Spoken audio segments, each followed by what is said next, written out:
On the edge of the party sat an ordinary man. He had brown hair and hazel eyes, but nothing that made him stand out from the crowd. He was dressed in a three-piece suit and just sat quietly on the edge of the event, scanning his tablet. The party was a joint dinner dance at the wedding rehearsal, and one couple was Gary Harris and Belinda Cummings.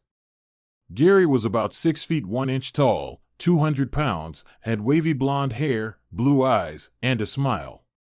Belinda was somewhere in the neighborhood of 5 feet 8 inches tall, with short curly brown hair. She had deep gray eyes and a prominent figure. Her cup size was at least 36C but could approach 38C. The other couple was Jason Witten and Melissa Foster. Jason was under 6 feet tall. He always joked that his life ambition was to be 6 feet tall. His dark brown hair was a little long and gave him a gruff look. His eyes seemed to change color from dark brown to black depending on the lighting. Melissa was only 5 feet 5 inches tall, and her long blonde hair reached halfway down her back. Although her breasts were smaller than Belinda's, her body proportions were perfect. Both women were beautiful, and both men were very attractive. Everyone agreed that they were the perfect couple. Gary and Jason had been friends since the first day of elementary school. In contrast, Belinda and Melissa had only been friends since their junior year of college. Although their friendship was relatively short-lived, both girls were very fond of each other. Gary strutted around the room, chatting with the guests. Most of them he knew, but some were guests or relatives he didn't know, so he tried to introduce himself to as many of the guests as he could before the food arrived. Finally, Gary noticed a man sitting alone with a clipboard and headed over to him, taking a seat in the chair next to the man. Jason extended his hand to him with a smile. "Hi, I'm Gary Harris, one of the groomsmen," Gary said. The man took Gary's hand and shook it. "I'm Preston Fulton, but everyone calls me Press." "Which bride or other groom are you here for?" asked Gary, with a wider smile. "Actually, I'm here for you and for Jason," the man said. "But I need to talk to you first, and then, if you'll excuse me, I'd like to talk to you and Jason together." Gary found the man's request odd, and he wanted to know more before agreeing to anything. "I'm afraid you have an advantage over me," Gary said, feeling more than a little awkward. "What exactly do you need to talk to me about? For that matter, what do you need to talk to Jason and me about?" From his pocket, Press pulled an envelope. "I think this letter will explain most of my intentions. If after reading it you don't want to hear anymore, then I'll talk to Jason alone." Gary opened the envelope and began to read. First of all, he was stunned by the fact that the letter had come from his father, but it was the contents of the envelope that shook Gary to the core. "Dear son, it pains me deeply that I have to send Mr. Fulton to deliver this message. To be blunt, Belinda cheated on you, and Mr. Fulton has proof. After you see the evidence, I ask you to take Mr. Fulton's advice. I have engaged the firm he works for because they offer much more than just proof of your future wife's infidelity. Please listen carefully to Mr. Fulton and take his word for it. My mom and I love you, and I am truly sorry you were betrayed in such an insulting way. If you need someone to talk to after this sad affair is over, I will always be there for you. Love, Dad." Gary reread the letter several times because he couldn't believe its contents. He loved Belinda with all his heart. She was everything he had ever dreamed of. She was beautiful, intelligent, witty, and loving. How could she cheat on him? His father had to be wrong.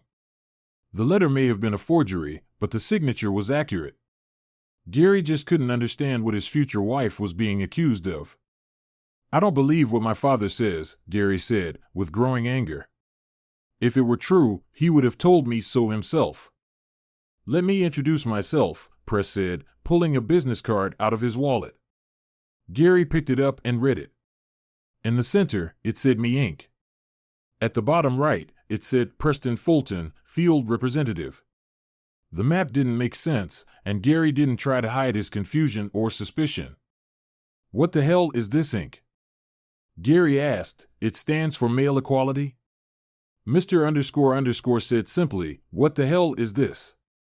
Gary was now completely enraged. Over the past few decades, the women's liberation movement has had tremendous success in disenfranchising men. Our organization is dedicated to restoring equality between the sexes.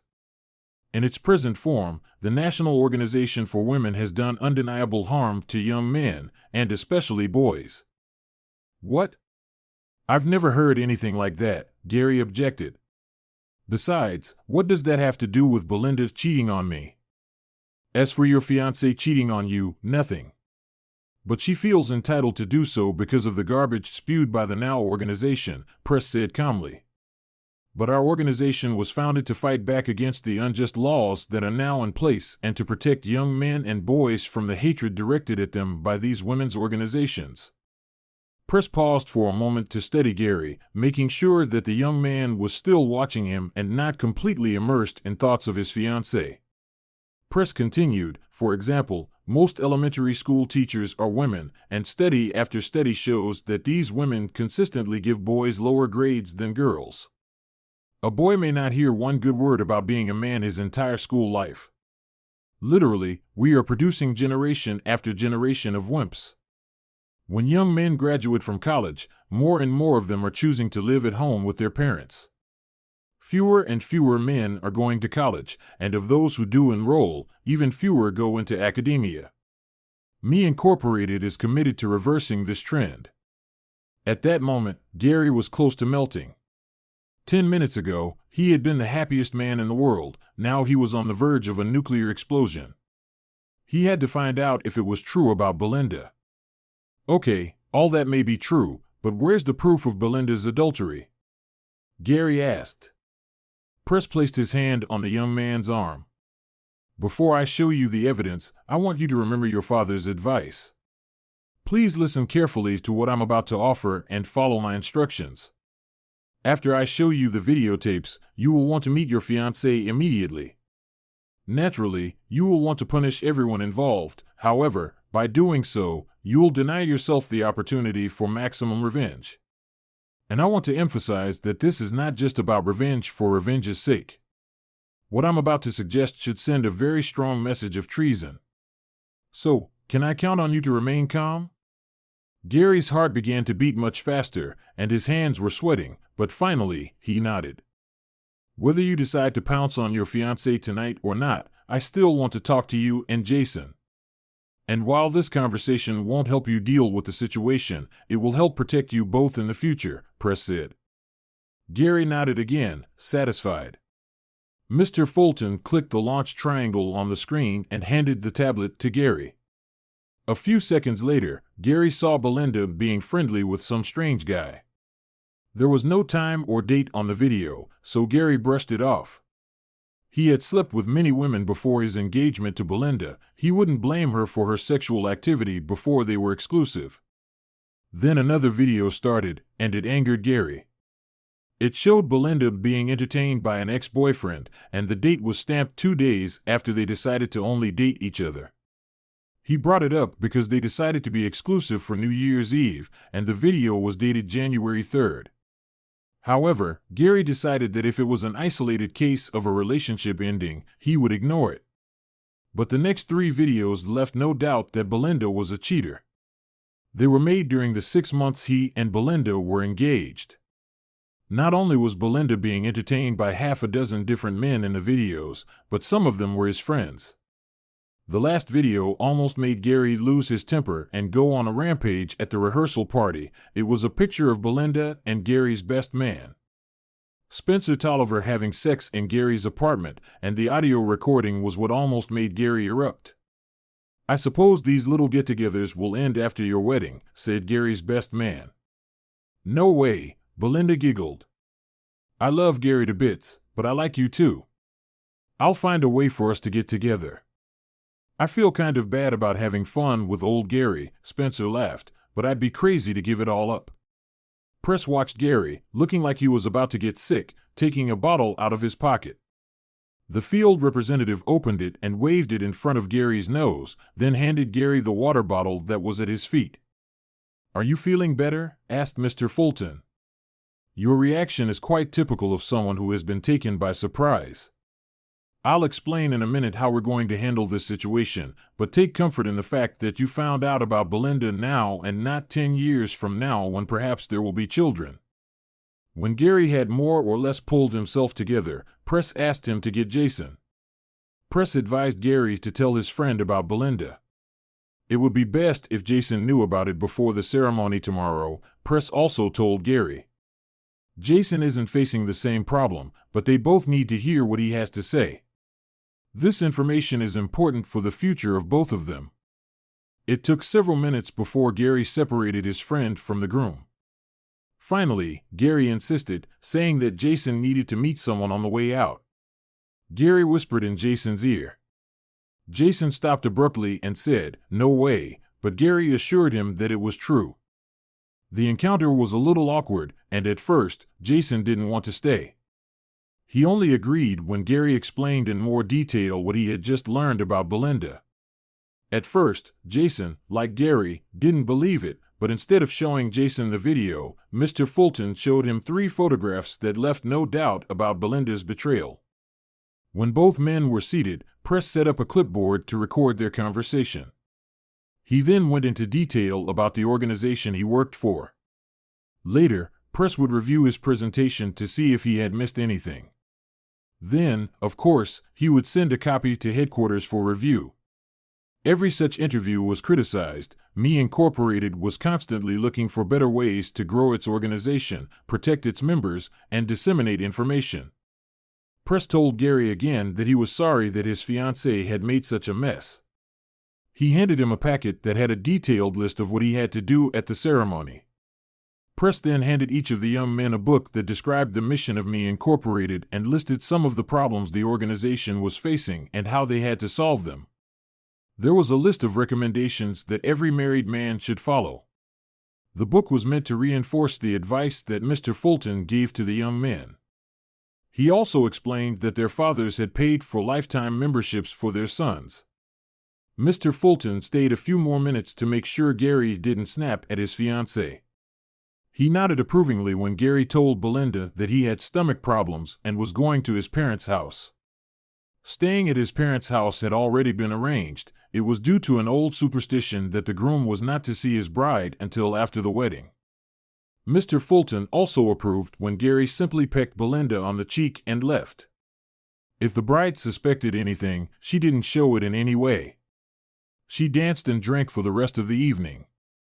Some of the dancing caused confusion, but people tolerated Belinda because it was the night before her wedding. Taking his coat from the check room, Press headed for the exit.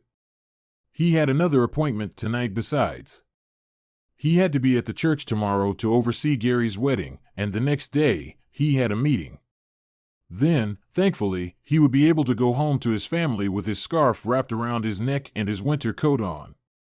Press stepped out into the cold Ohio night. The temperature hovered around 20 degrees, but the blowing wind made it seem much colder. Snowflakes were flying, and the overcast skies seemed to promise a blizzard. Press would be very thankful to be back in sunny South Florida soon. Press took Interstate 20 and headed into East Cleveland. Traffic was light at this time of day, so finding the main campus of the Cleveland Clinic was easy. Finding the right building was easy as well, as the Cleveland Clinic is a huge facility that covers many square blocks. Fortunately, the parking lot was almost empty, so finding a parking spot, which was a whole lot of trouble during the day, was no problem. Upon entering the building, Press checked in at the main counter. His superiors had supplied him with the necessary paperwork to gain access without hassle. After taking a few wrong turns, he found the cafeteria and went in search of his next assignment. Thankfully, most of the hard work he had already completed. Most of the details were done in the office, but a few items still needed to be done on site. Pulling the photograph from his pocket, Press looked around the cafeteria. He spotted Ben Sharpen against the far wall, sitting alone at a table. Ben was 49 years old, but he looked at least 10 years older. He was about 5 feet 10 inches tall, but weighed almost 240 pounds. His hair was a mixture of gray and blonde, but a predominant shade of gray. He looked like a battered man, his shoulders slumped, and his skin pale.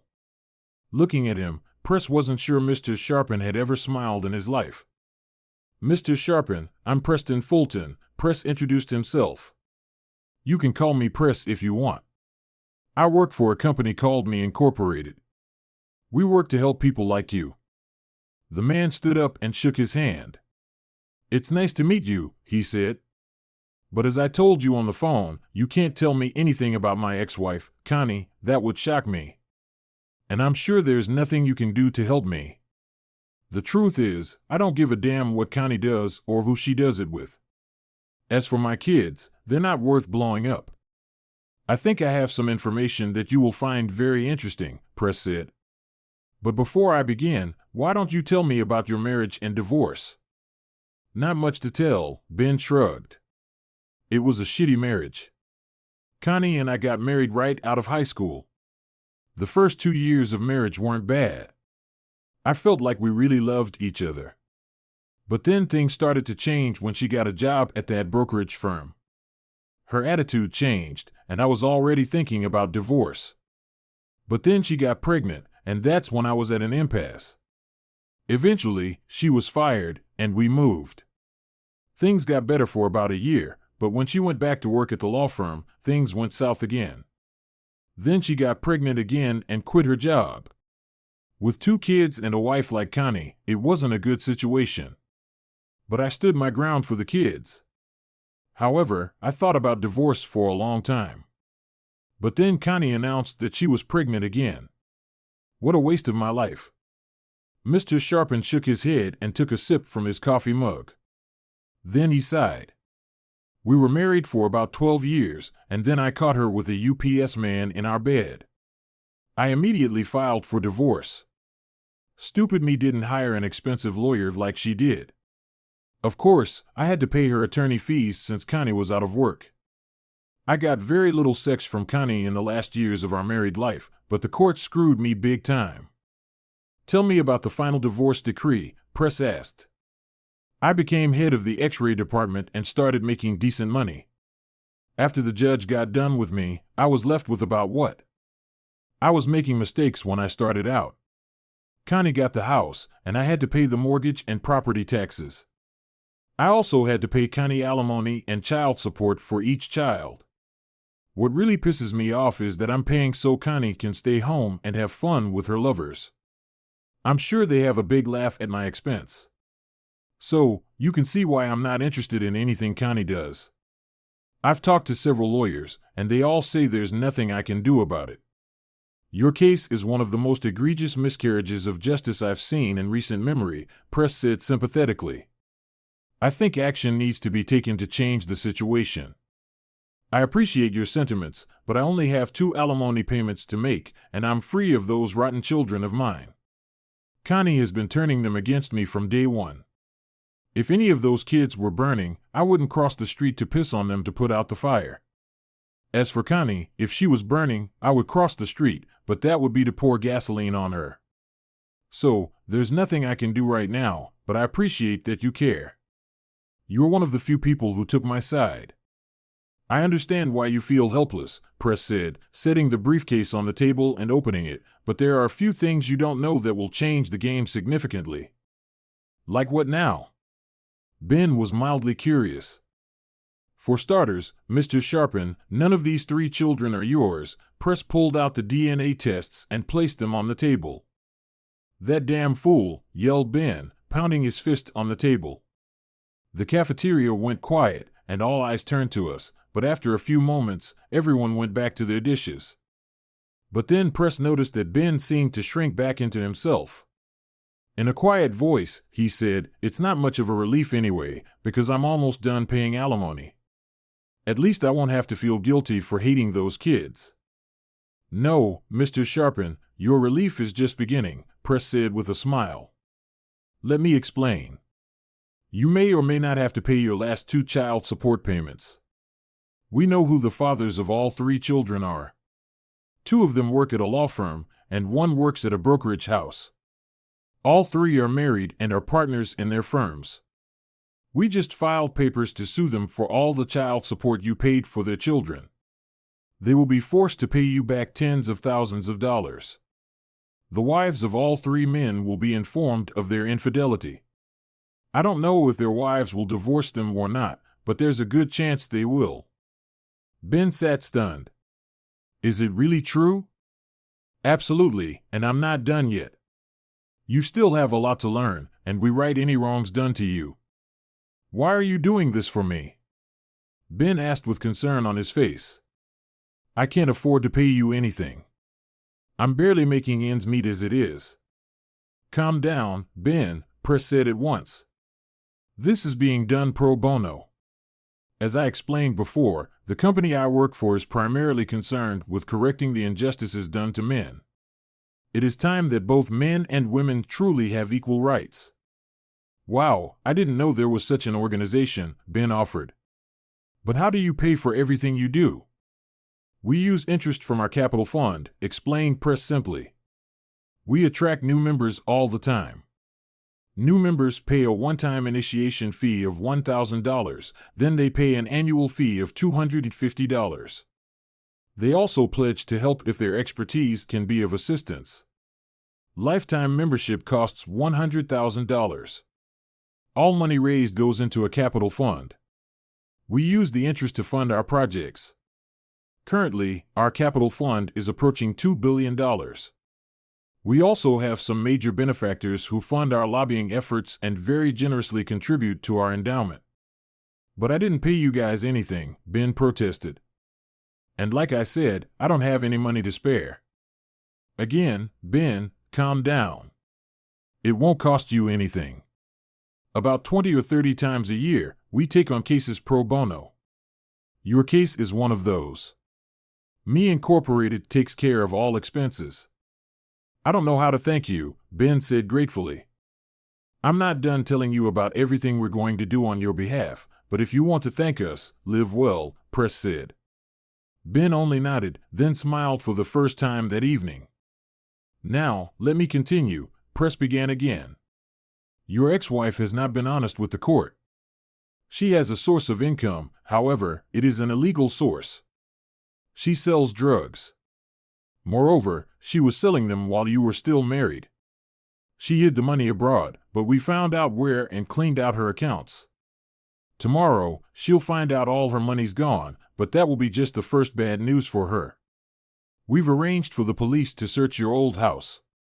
Connie has recently decided to step up her game and has enough drugs on her person to be considered a major supplier. Not only that, we believe there is enough evidence to link the teenager's death to the drugs Connie sold him. We expect her to be sentenced to a minimum of 15 years. All 3 of her children will also be charged. All of them will also receive significant prison sentences. Oh yes, 4 of her past lovers will go down at the same time.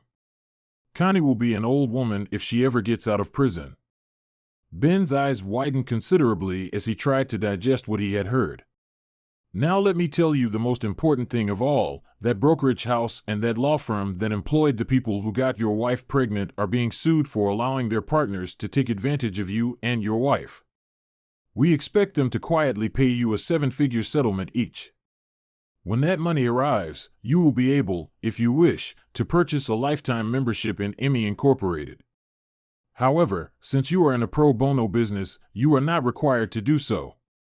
A smirk went from one of Ben's ears to the other. "I don't know if any of this is true, but just thinking about it makes my spirits rise, and certainly if the money comes in as you say, I'll be sure to buy a lifetime membership." Ben had a few papers to sign, and then Press headed back to his room. He wanted to get a good night's sleep before the wedding tomorrow.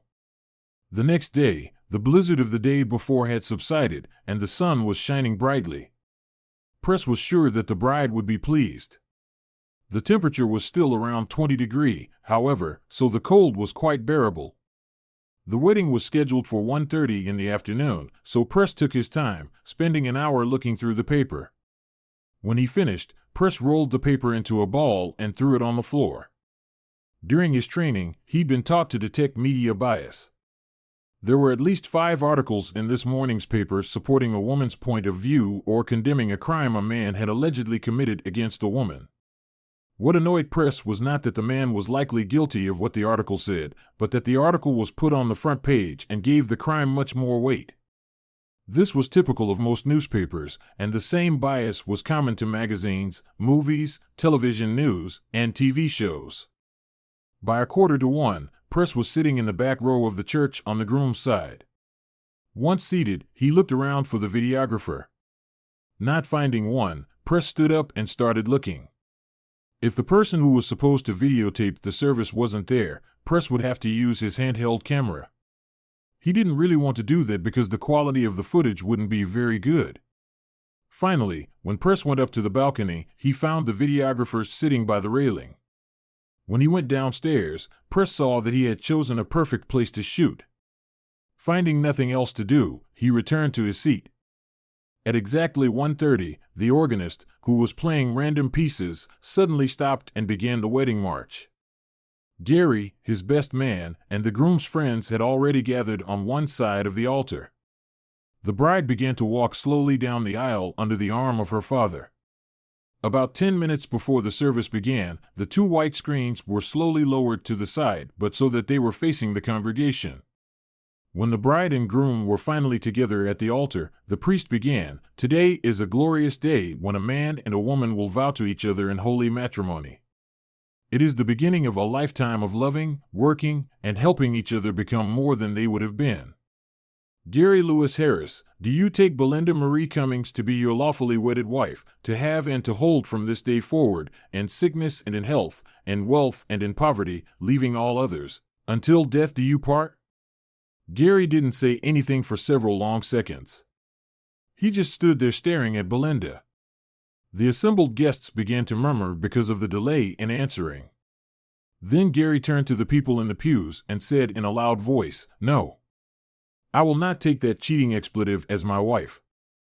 Gary pressed a button on the remote, and immediately footage of Belinda being entertained appeared on the screens.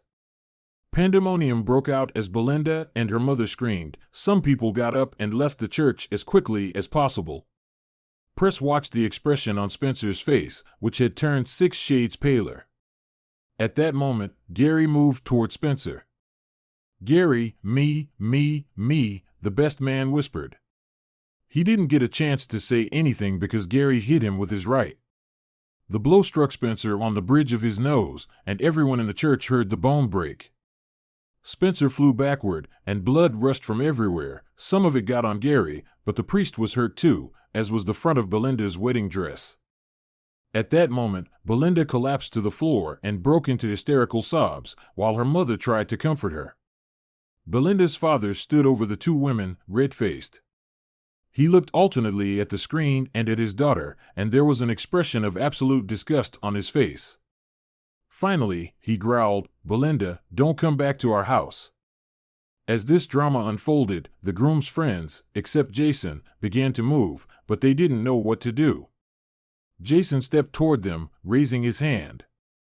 "That thing on the floor is a piece of expletive," Jason said threateningly.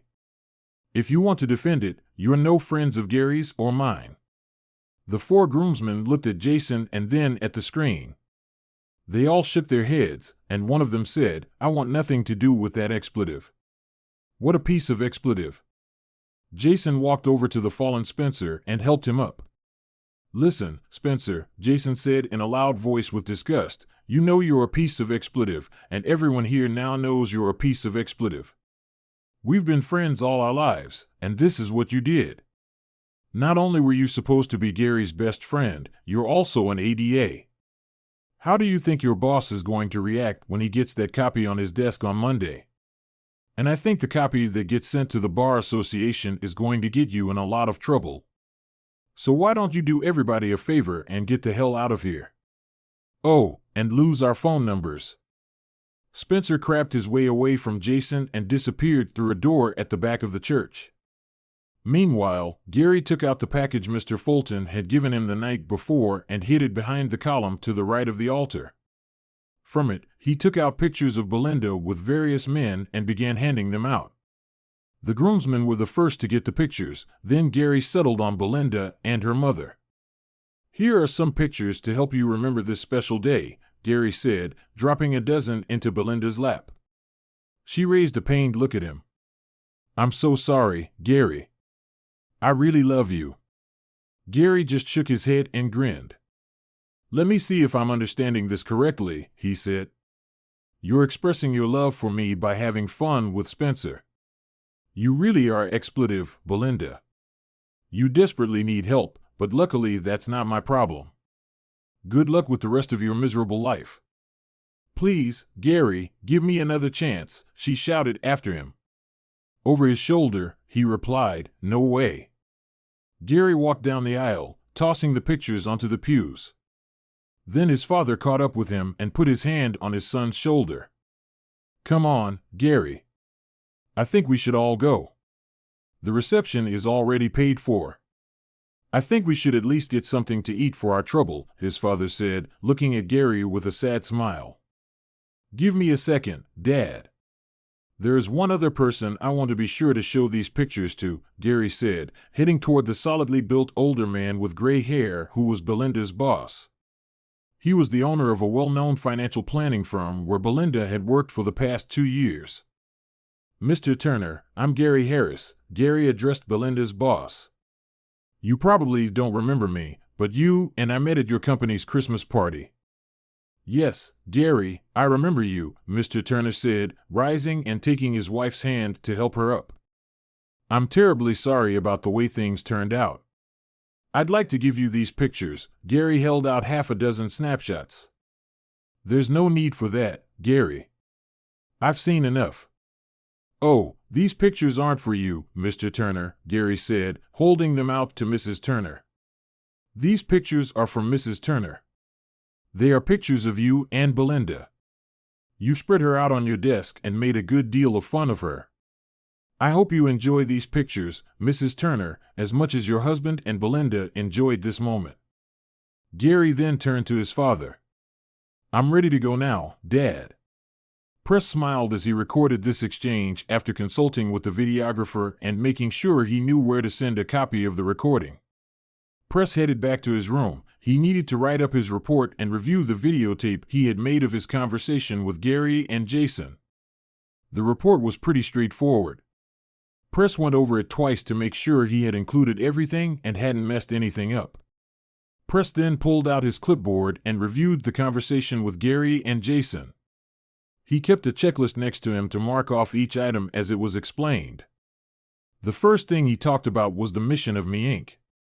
It was very simple, to ensure that all men are treated equally under the law and to help Me Inc. members who are being cheated on by women or men. Those present watched and listened as he explained that current divorce laws treat men worse than second-class citizens. Even if husband and wife are equally good parents, the courts almost always award primary custody to the woman. Not only that, if the woman did not work, she is almost always awarded alimony. There was no opposition to alimony per se by Me Inc. What they did oppose was unlimited alimony, which thankfully has not been allowed in many states. At some point, a woman should be forced to get a job, and the sooner the better. Also, Me Inc. recommended that instead of placing children with only one parent and allowing limited access to the non-custodial parent, a different arrangement be worked out. This new custody plan, if implemented, provided that the parents would change residences every 2 weeks. The children would not have to move, and both parents would get significantly more time with the children. The next part, according to Press, was especially important for men who are not married but are in a relationship with a woman. He explained to them as emphatically as possible that they should always use some form of contraception. He warned them never to believe women who said they were on the pill or unable to conceive. Press spent quite a bit of time on this issue because if a man isn't careful, the woman he has sex with could get pregnant. And since the feminist movement planted the belief that a woman had complete control over whether or not she would have a child, this gave her complete reproductive control to the detriment of men. Although Me Inc. did not object to women deciding for themselves whether or not to have an abortion, they did object to women refusing to accept economic responsibility if they chose to keep the child despite the objections of the man. The woman had the right to decide to terminate the pregnancy, but the man had no say. If she decided to keep the child, the courts regularly forced the man to pay child support. Me ain't believe this was a travesty of justice. The telephone in the room startled and worried Press. He rarely got a call when he was in the field. Press always called his wife every night, and if she called, it meant it was something urgent. Once in a while, the office called. Press, pausing on his tablet, picked up the phone. "Hey, Turner." "Something's happened," said Press's boss, James Baker. "I'm very sorry, but you're going to have to extend your stay here for another day." "Oh, what's going on?" "We have another project scheduled for the next day in a can, and the designated representative on site has the flu. Everything is already set up, you'll just need to be present for the taping. Make sure you'll be allowed to film everything. I need more than just an audio recording of the meeting.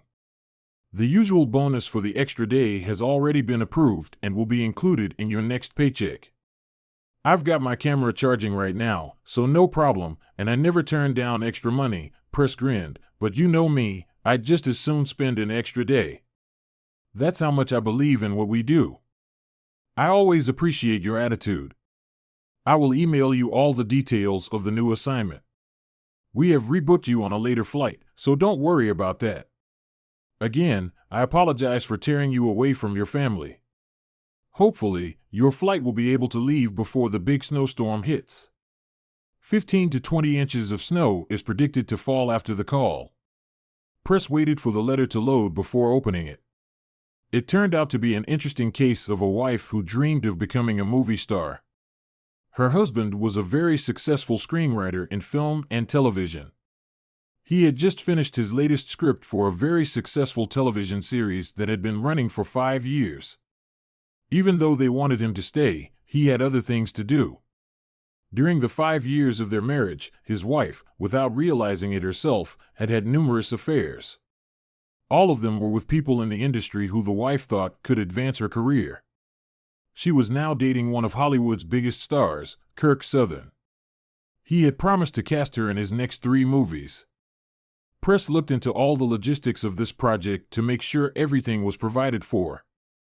This was not his responsibility, but he did it regardless of how involved he was in the project.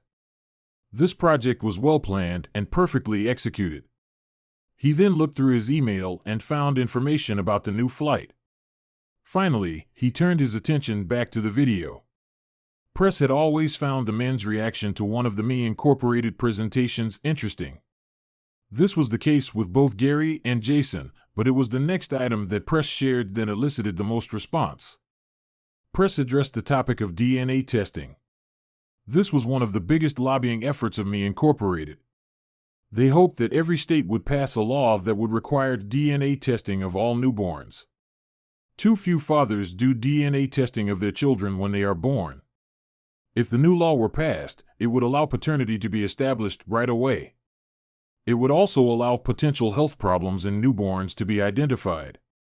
The problem with establishing paternity for men was that if it was not established within a fairly short period of time, the father could find himself stranded and paying for children that were not his.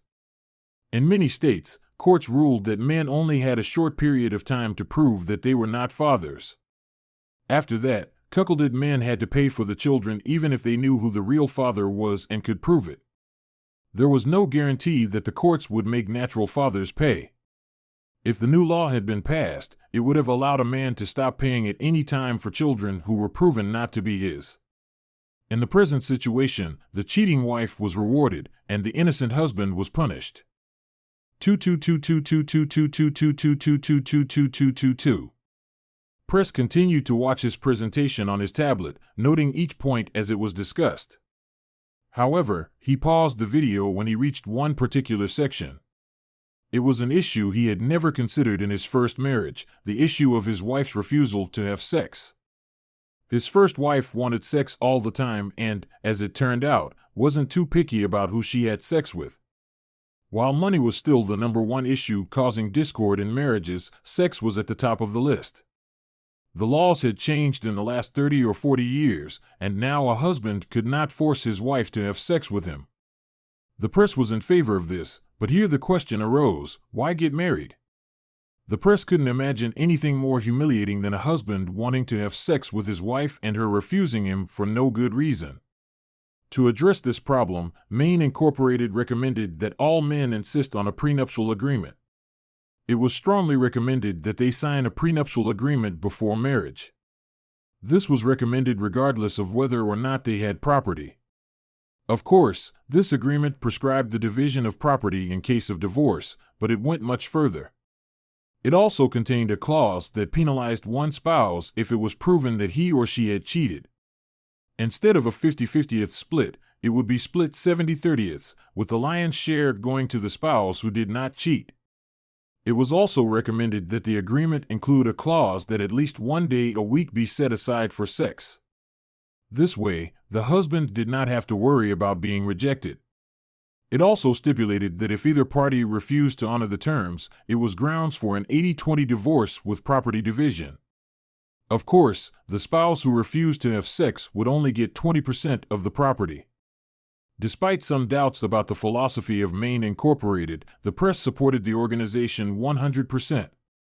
He himself participated in pro bono assistance when his cheating first wife tried to out him. Press knew that without their help, he would have had to live an even worse life than he had with Ben. The next day, Press was up early because he had an appointment at breakfast with a rare assignment. Today, he was to meet with Janet Arnold. Yes, he was to meet with a woman. It didn't happen often, but when the situation did, Maine Incorporated was fully prepared for action. Press saw a woman sitting in one of the back booths. Her 2 children were sitting on the inside of the bench next to their mother.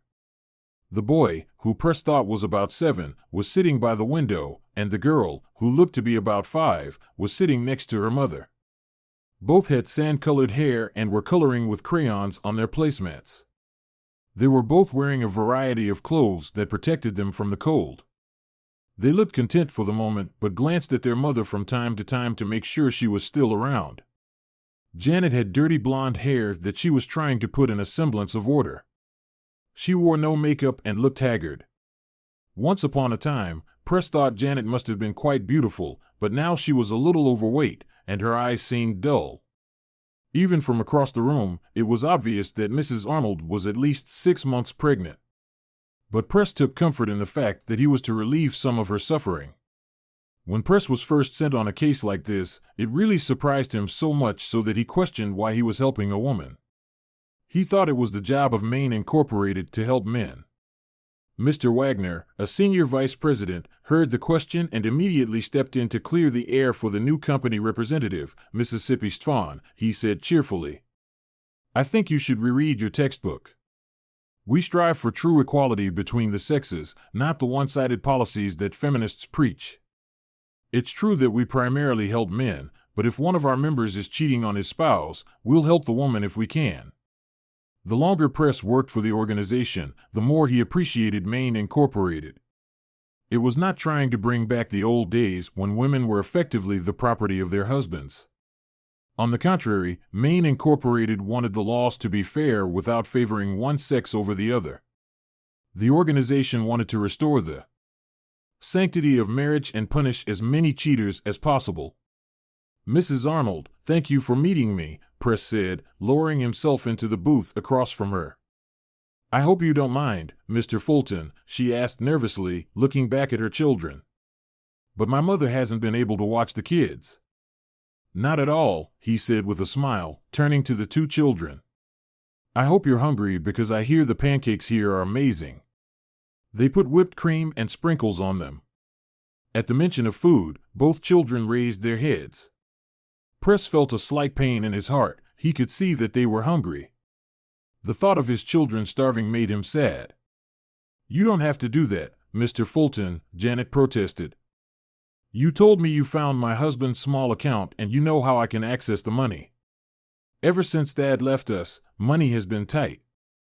If you tell me how to do that, leave you?" "Nonsense," Press said, beckoning to the waitress. "In fact, I have many things to share with you, and I'd like to talk to you about some of them in private. But right now, I think we should order breakfast, and I'll tell you everything I think you need to know." It was obvious Janet didn't want to impose, but Press wasn't going to back down. Finally, after looking at the pleading eyes of her children, she gave in. With Janet's approval, Press ordered pancakes with whipped cream and sprinkles for the kids. He also ordered bacon, hash browns, and a glass of chocolate milk for each child. Janet ordered scrambled eggs, toast, and coffee, and Press ordered a Western omelet and coffee. After coffee and chocolate milk were served, Janet introduced her 2 children. The boy was named Michael, and his sister was named Terry, which was Teresa's nickname. They were actually 7 and 5 years old. In very simple terms, Janet explained that her husband, Simon, had run off with his secretary, Tammy. He left behind a bunch of bills, kids, and no money. Simon had disappeared, and Janet had no idea where he was. When the food had been delivered, and the children were concentrating on devouring their pancakes, Press began. "I assume you knew your husband had been married before?" Janet nodded. "He told me she was a witch and tried to give him the purge." "Exactly," Press said, pulling a folder out of his briefcase. They were only married for 2 years, but his first wife, Mary, found out all his passwords and stole all his money. Then she even planted drugs in his car and house. Your husband was facing years in prison until we intervened." "I don't understand," Janet said, setting her fork aside. "Who do you represent, and how did you help Simon?"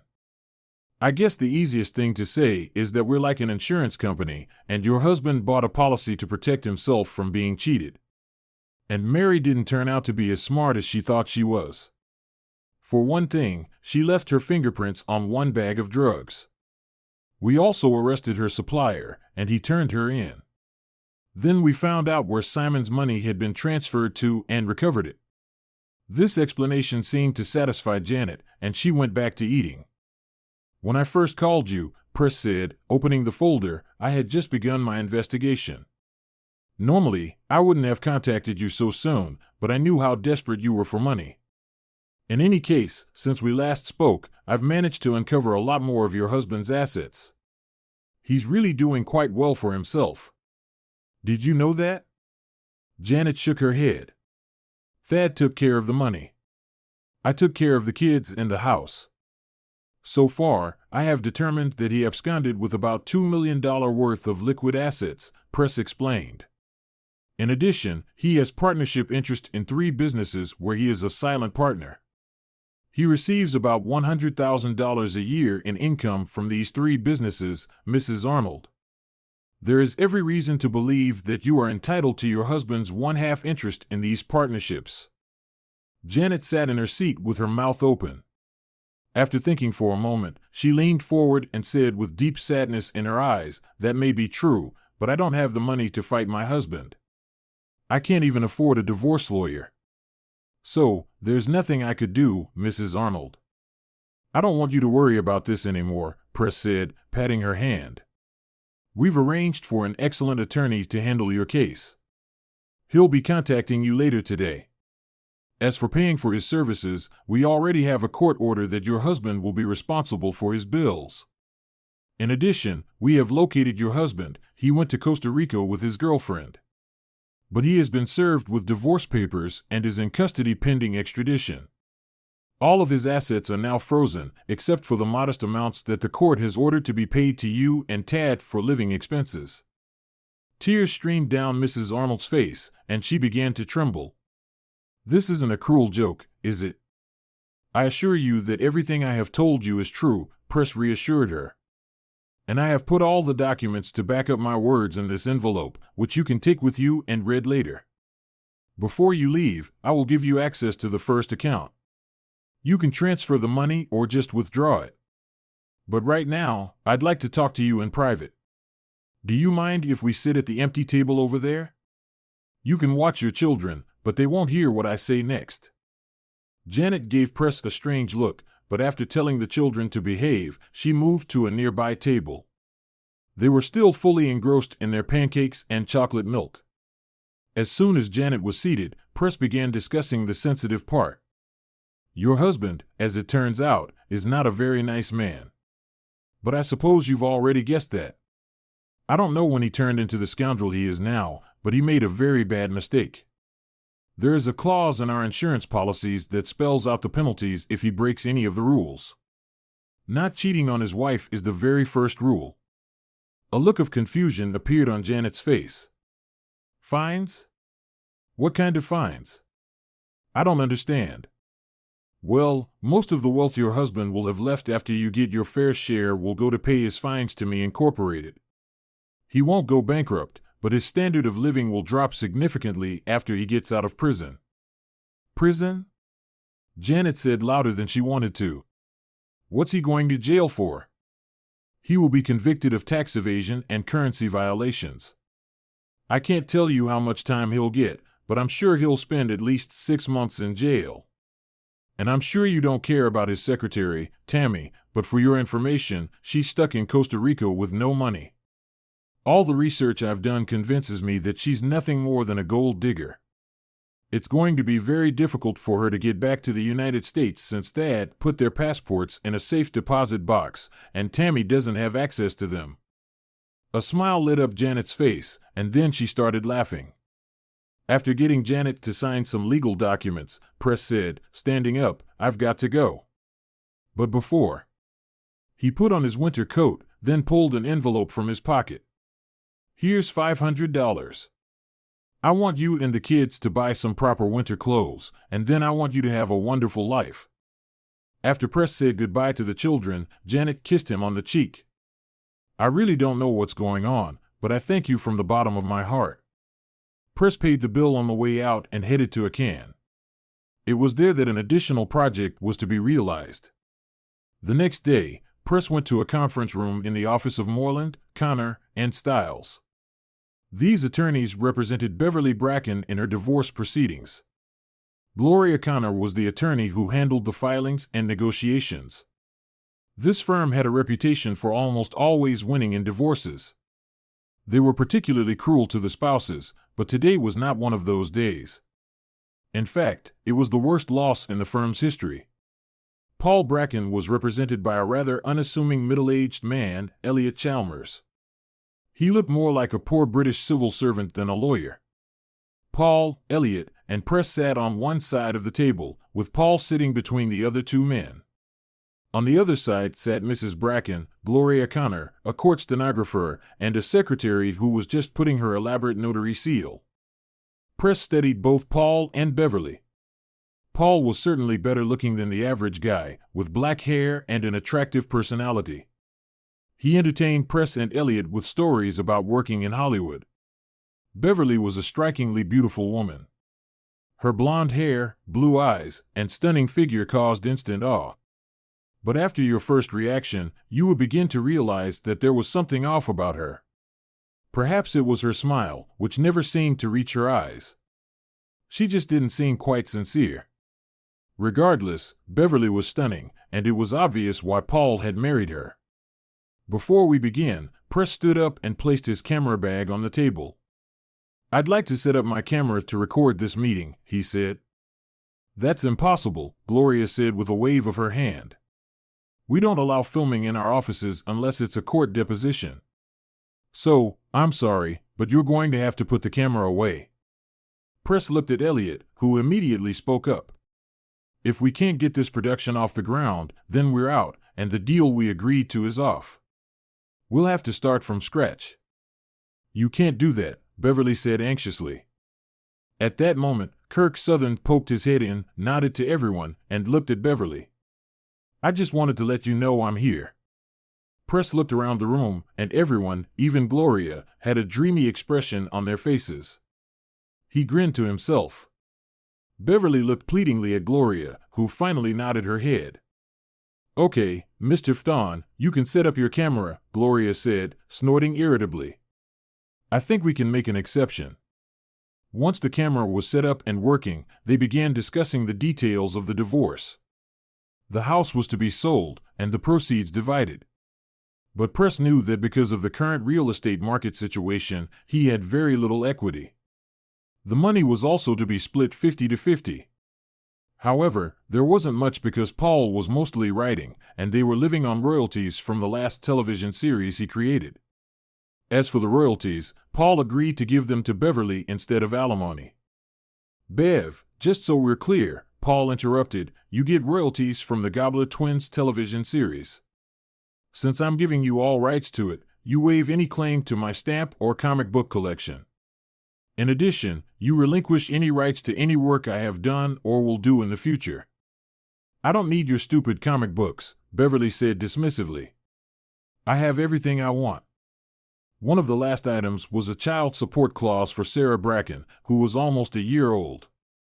Gloria objected to the wording, which stated that Paul would pay $1,500 a month to support any children he and Beverly had. I'd rather Sarah be named directly, Gloria insisted. Look, Paul said angrily, I don't want anything more to do with that woman who will soon be my ex-wife. She's someone who will spread her legs for anyone. I know this is true because Beverly had sex with me right before she served the divorce papers. For all I know, she has a bun in the oven right now. I don't want to go back and do it again. The agreement still stands, unless you want to renegotiate everything, Ms. Bracken. I will not tolerate that kind of profanity, Gloria said, her face flashing with anger. And I think the wording in this agreement needs to be changed. I'll go along with the wording as written, Beverly immediately stated. Gloria tried to talk her out of it, but it was clear that Beverly wanted to finalize the divorce. Finally, they checked the last item, and Paul and Beverly signed the document. Then the witnesses signed, and finally, the notary stamped it. One copy was given to Beverly, one to Paul, and each lawyer kept a copy. All set? Asked Paul. When everyone nodded, he stood up and announced loudly, Thank God it's over, and I'm not married to that damn woman. Beverly and Gloria flinched at that expression, but it was Gloria who spoke. I've already told you that I won't tolerate that kind of expression. I think you'd better leave before the guard throws you out. Before Paul could answer, the door opened, and Kirk walked in. Beverly walked around the table and kissed him, then she put her arms around his waist and grinned at her ex-husband. But to the surprise of most in the room, Kirk extended his hand to Paul. Hey, Paul, how's it going? I'm doing great, Kirk, Paul said, squeezing the movie star's hand. I'm no longer married to that cheating woman who's hugging you. I'd heard she had such a reputation in Hollywood, but I didn't believe it. Kirk removed Beverly's hand from his waist and took her hand. But apparently, you're right. Still, I won the bet. Yes, it was, Paul laughed, but it was worth it. What are you two talking about? Beverly asked in confusion. Kirk smiled at her and released her hand. I've known Paul since college. What's the bet? Paul and Kirk laughed together. Now Gloria and her assistants were as confused as Beverly. Well, Beverly dear, Paul said with a smirk, I bet Kirk that he wouldn't succeed in seducing my faithful, loving wife. I lost, but Kirk, you said you loved me, Beverly said with tears in her eyes. You said you'd marry me as soon as I was divorced. Beverly, when you married Paul, you promised to leave everyone else behind, Kirk said, shaking his head and smirking. When I found out about the other men you slept with after the wedding, that was the deciding factor. Now Beverly broke into real sobs. It took 5 minutes before Gloria was able to calm her client. When Beverly had more or less calmed down, Paul sat down next to her. Beverly, I'm a little slow, but I really thought you loved me, he said, taking her hand. But I have to admit that you were good. I didn't know anything until a year later. I was so angry, I wanted to divorce you immediately. Then I thought about Sarah and decided I had to be patient. But when I took a DNA test and found out she wasn't mine, I decided you needed to be taught a lesson. Beverly turned white when Paul mentioned the DNA test. That's why you insisted on that language, Gloria said through clenched teeth. You set us up. The whole thing was an embarrassment. It was done to deceive my client. I want the entire divorce petition canceled. Good luck to you, Counselor Elliott said with a drained smile. My client wasn't trying to trick anyone. According to your client, she got everything she wanted. If any fraud was committed here, your client did it by trying to pass her child off as Mr. Bracken's child. If you think you have a case, try your best. As far as I'm concerned, I like the evidence we have in this chamber. There was silence in the room, only Beverly sobbing. Then Paul spoke. "Beverly, look at me." His ex-wife looked up. Paul sighed. "I'm going to be honest with you. I thought that if I humiliated you, it would give me pleasure. But it didn't. I loved you with all my heart, and even after I learned of your betrayal, some part of me still loved you. Kirk is right about your reputation. Every producer and every director knows you'd spread your legs to get a part. I guess I was the only one who didn't know your true character." Beverly was panting, and Press couldn't help but notice her breasts rising and falling with each breath. As Press watched, it became obvious that Paul still had feelings for Beverly. "Remember the day you got a part in my show, The Goblet Twins?" Beverly nodded. "I was so happy that all my hard work had finally paid off. And you didn't lift a finger to help me." "That's where you're wrong," Paul said, shaking his head. "It's true that I told you that you had to do it yourself. But as I've watched you try and try again and fail, I did help you. I never told you that I interceded on your behalf for the part you got." "You're lying," Beverly snapped back. "I earned that part myself." "That's what I wanted you to believe," Paul said. "The truth is, I had to make a deal with the studio to get you this role. I had to limit the number of years I would receive royalties. That's why they will end in about 2.5 years. Beverly's face showed shock. Gloria's face turned bright red as she suddenly realized her mistake. She didn't inquire about the status of the royalties, only made sure they were paid. Gloria felt a crushing humiliation. However, that humiliation paled in comparison to what Beverly felt. The thing she was most proud of had only come about because of her husband's sacrifice. Beverly began to sob again because deep down, she seemed to accept the truth. "I also want you to know that I will not abandon Sarah," Paul said affectionately. "She's not my daughter, but I have feelings for her. I have instructed Mr. Chalmers to set up a trust fund for her. So far, I have invested $200,000 in it. Here's the corrected version. I intend to increase this amount until it reaches $500,000. If I have the opportunity, the interest from this trust will be used for Sarah's care. Beverly, you will never have any control over this money. You will only be allowed to present bills, which will be audited, to pay for Sarah's maintenance. When Sarah turns 25, the trust will be transferred to her. As for you, I urge you to keep the money coming in from the serials. You're going to need it. The truth is, Beverly, you are not a very good actress. However, with your reputation, you can probably get small roles until your looks start to fade. I'd advise you to choose another career, but if you don't mind spreading your legs to get roles, go ahead." A look of pure hatred appeared on Beverly's face. Paul seemed to have hit a nerve. As angry as she was, Beverly said nothing. Instead, she turned to Kirk for comfort. Paul exhaled and shook his head sadly. "In all my life, Beverly, I don't believe you've ever truly loved anyone but yourself. But one day, you will find love, and I hope you won't be betrayed like I was." Paul paused and looked at Kirk, then back at Beverly. "However, I fear that today is the day you will know that pain. And if that is the case, you have my sympathy." Slowly, Paul rose to his feet. "Beverly, this is the last time we're talking. If you have anything to report to me, do it through Elliot.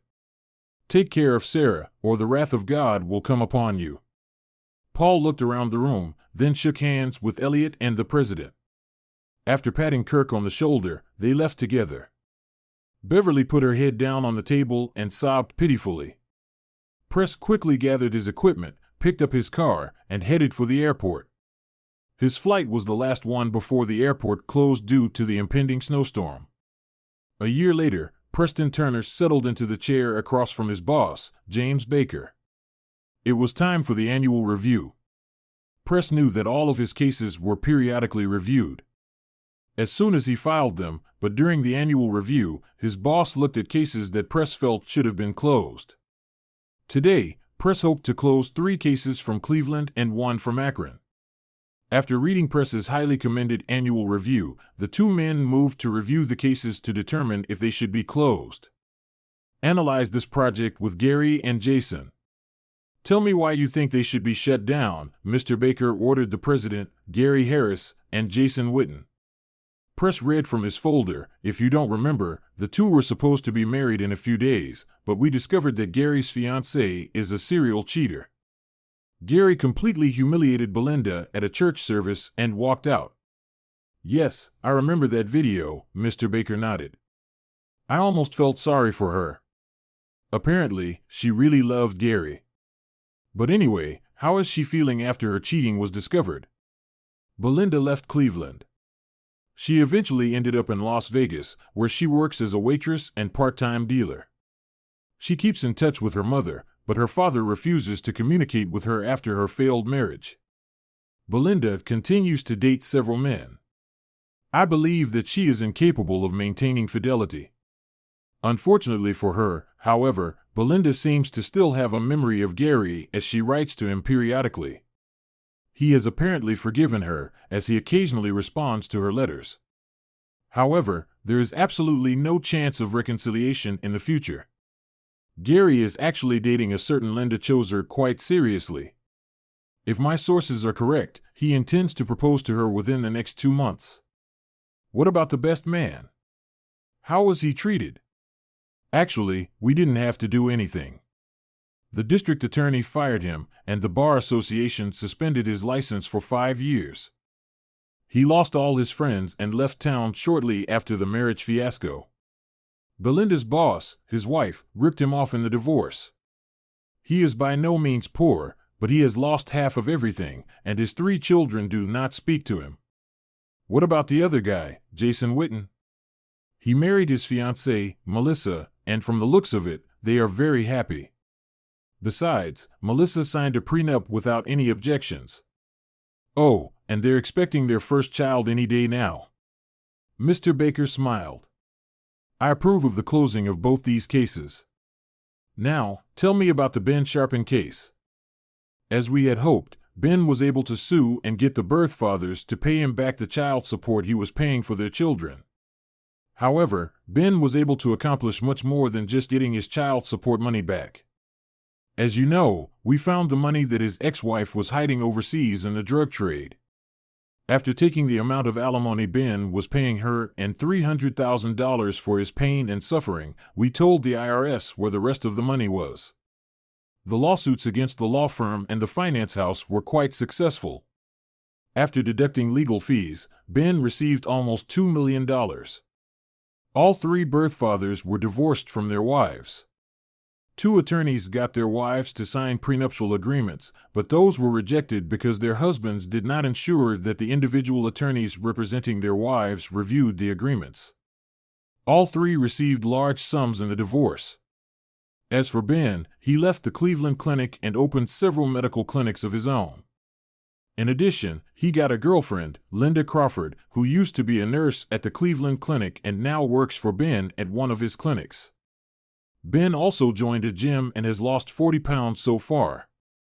What about his ex-wife and her children? Mr. Baker pressed. Mrs. Sharpen was convicted of several charges, including drug dealing and income tax evasion. The heroin she sold was proven to have caused the death of a teenager.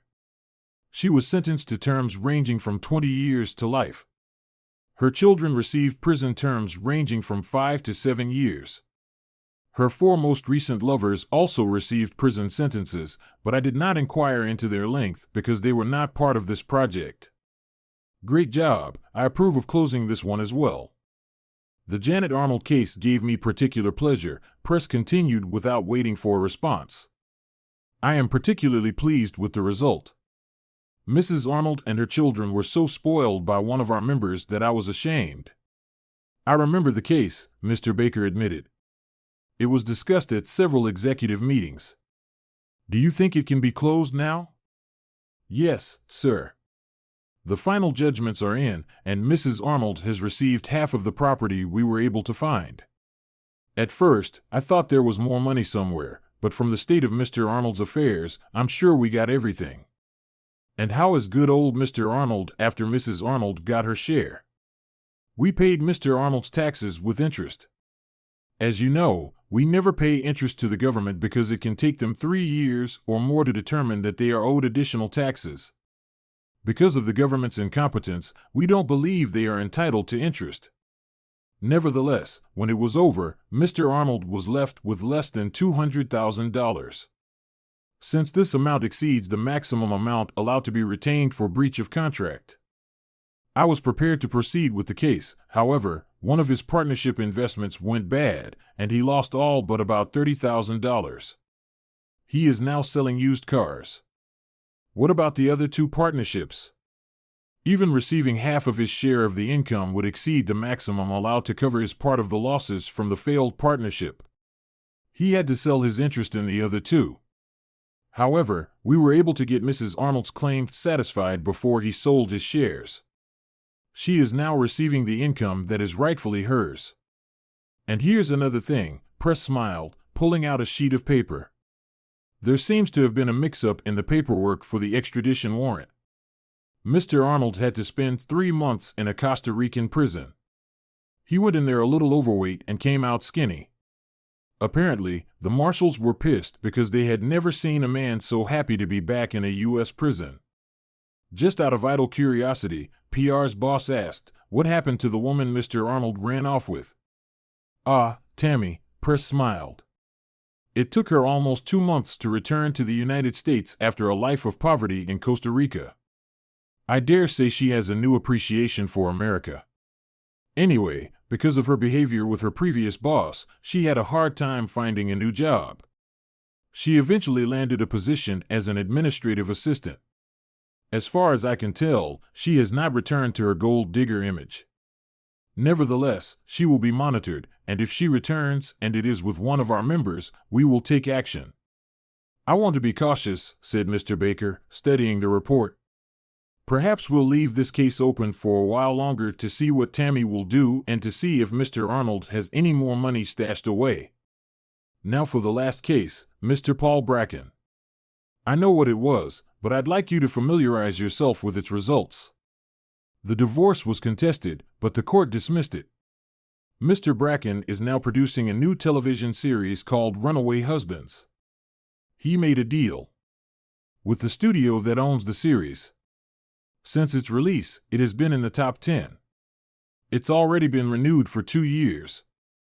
And the funny thing about this show is that the role of the narrator, in my opinion, would be perfect for Paul's ex-wife Beverly. I can't help but believe he wrote the show with her in mind." And whether Mr. Southern was able to escape Beverly's clutches, Mr. Baker grinned. Their relationship ended that day. And I believe that Mr. Bren was right when he said that Beverly would fall in love and perhaps one day be betrayed. From my observations, Beverly did love Kirk and was crushed when he left her. She didn't see him for 6 months after that and only dated him sporadically. Beverly now works as a real estate agent, and as far as we can tell, she's not currently sleeping with anyone. It seems that Beverly spends most of her non-working time with her daughter Sarah. She's turning out to be a much better mother than I would have guessed. Oh yeah, she also performs occasionally at the local community theater. It's not exactly your project, but I figured since you're coming to me, I'd take a look at it. Based on the results, I'm ready to shut it down." Finishing his review, Press began to rise. "If you have nothing else, I'll get back to work." "Yes, I have another matter I want to discuss with you." Mr. Baker waved at Press, and he returned to his chair. "What could it be, sir?" "As you know, we recently crossed the 2 million mark, and our growth is faster than expected. We need more representatives in the field, and we are in great need of qualified regional supervisors. I just received authorization this morning, and you are being promoted to one of those supervisory positions." "Congratulations." Press was stunned, but still managed to thank Mr. Baker. "You deserve it, Press. Your work has been exemplary. You will begin work on Monday. However, I want to warn you that 3 or 4 of the projects your new team is working on are going very badly right now. I'm sure you'll be able to fix them. Good luck." They shook hands, and Press, beaming, walked out of his boss's office. "Greetings. If you found these contents valuable, please consider sharing them with your friends and family.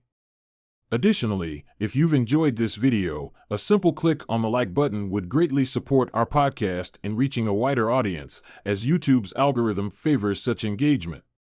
Subscribing to the channel for notifications whenever new content is uploaded is also highly encouraged. Thank you sincerely for your support, and may you have a wonderful day.